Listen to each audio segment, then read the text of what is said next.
ఇది mixed vegetable curry అన్నమాట. మనకి ఒక ఆలు, ఒక క్యాప్సికమ్, 2 టమాటాలు ఉన్నా ఈ కర్రీ వండేసుకోవచ్చు. అలాగే ఎన్నున్నా కానీ బెండకాయలు, కాలీఫ్లవరు అట్లా ఏమన్నా ములక్కాడ కానీ ఇంకేమన్నా ఉన్నా కానీ ఇందులో కలిపేసుకోవచ్చు అన్నమాట.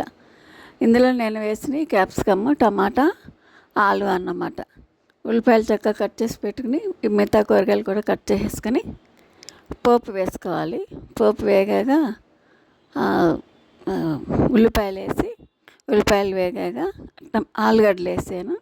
ఆలుగడ్డలు కూడా మగ్గిన తర్వాత టమాటా వేసా. అది పోపు వేసింది, ఉల్లిపాయలు వేసింది స్కిప్ అయింది, అందుకని కొంచెం అది రాలేదన్నమాట. ఆలు వేసిన కానించి వచ్చింది ఇది వీడియో.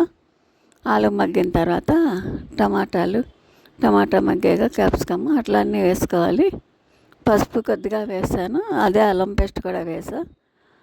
క్యాప్సికమ్ వేసాక కొంచెం ఉప్పు, 1 స్పూన్ పడుతుంది ఉప్పు, అల్లం పేస్ట్ కూడా 1 స్పూను, పసుపు చిన్న స్పూన్తో 4 వంతు సరిపోద్ది, కారం 1 స్పూన్ పడుతుంది. ఉప్పు కారం ఈక్వల్గానే పట్టింది ఇందులో, కొంచెం అన్నీ ఉన్నాయి కదా.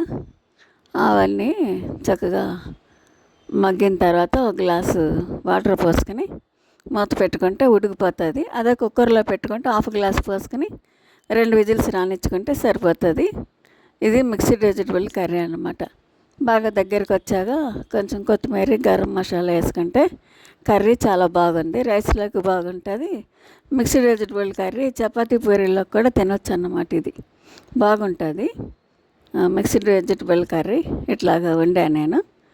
దీంట్లోకి ఎన్ని కూరగాయలన్నా వేసుకోవచ్చు అన్నమాట. హెల్త్కి కూడా మంచిది. అన్ని రకాలు ఒకే కూరలోకి వచ్చేస్తాయి కదా పోషకాలు. చక్కగా రైస్లో తినొచ్చు, చపాతీతో తినొచ్చు.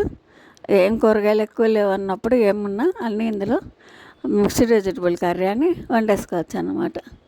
కర్రీ చాలా బాగా వచ్చింది, బాగుందన్నమాట. మిక్స్డ్ వెజిటబుల్ కర్రీ దీంట్లో కాలిన ములక్కాళ్ళు, బెండకాయలు, దొండకాయలు, కాలీఫ్లవర్ అన్నీ వేసుకోవచ్చు అన్నమాట.